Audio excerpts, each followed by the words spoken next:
Imagine this. You're face to face with someone, and in a split second, a twitch of their lip or a fleeting neck touch spills their deepest secrets. No words needed. That's the world of Joe Navarro, a former FBI agent who caught spies by reading their bodies like open books. He spent 25 years outsmarting traitors and terrorists, all by watching their silent signals. His big idea? Your body speaks louder than your words. Welcome to Podslice Hub, where we slice through the noise to uncover stories that spark your soul. Today, we're diving into his jaw-dropping podcast to reveal the FBI's secret to decoding anyone in seconds. Will you master this superpower or get played by a narcissist? Stay with us to find out. Picture a spy, cool as ice, sitting across from Navarro in a dimly lit room. The guy's answering questions smoothly, but his cigarette, it's trembling like a leaf in a storm.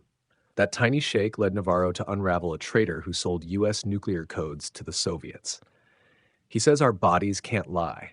Evolution wired us to react. When we're stressed, lips thin out as blood drains, or we touch our necks to shield our vulnerable spots, echoes of dodging predators 300,000 years ago.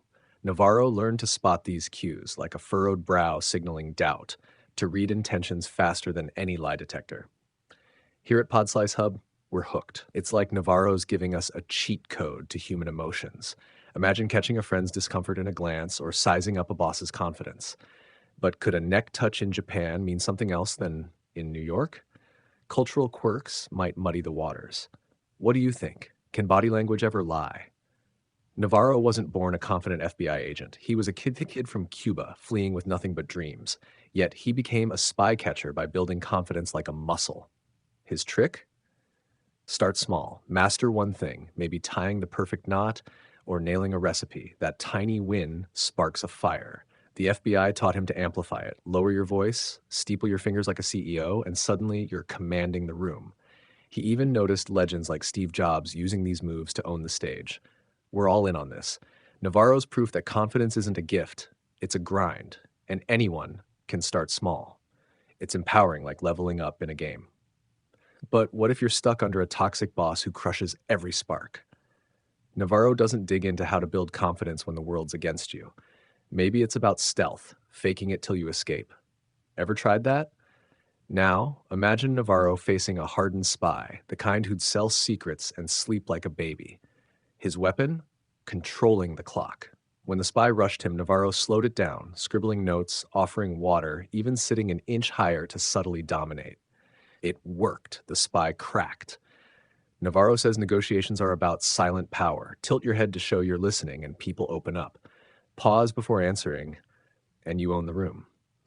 He used this to flip foreign agents into FBI allies. This is gold for us. Slowing down a heated moment feels like a ninja move. Disarm chaos without a word. We're stealing that head tilt trick for our next coffee chat.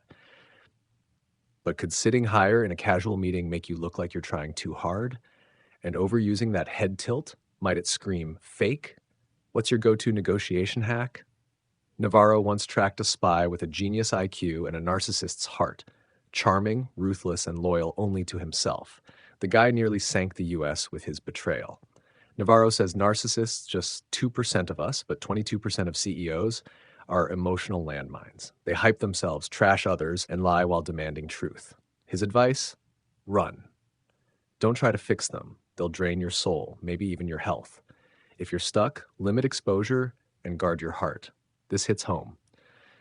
Navarro's checklist for spotting narcissists is like a survival guide. But what if running isn't an option? Say it's your manager and bills are piling up. Navarro's light on surviving the daily grind with these types. Maybe it's about quiet boundaries or outsmarting their games. Ever dealt with a narcissist? How'd you cope? Navarro's no caped hero. He's a guy who read 2 books a week to outwit spies. He says exceptional people aren't born. They're forged through self-mastery, sharp eyes, and real connection. Like spotting Velcro's genius in a burr or comforting a kid with a nod that says, I see you. In our screen-addicted world, Navarro fears we're losing this. His mission? Reconnect us to our roots, where a handshake or a pause speaks louder than a tweet. We're inspired. Navarro's journey from refugee to FBI legend screams that anyone can climb with grit. His call to connect feels urgent. Screens are stealing our humanity, but can connection win in a dog-eat-dog world? Navarro bets on empathy, but ambition's sharp elbows might disagree. What's your take, empathy or hustle? Thanks for joining us at Podslice Hub, where stories light the way.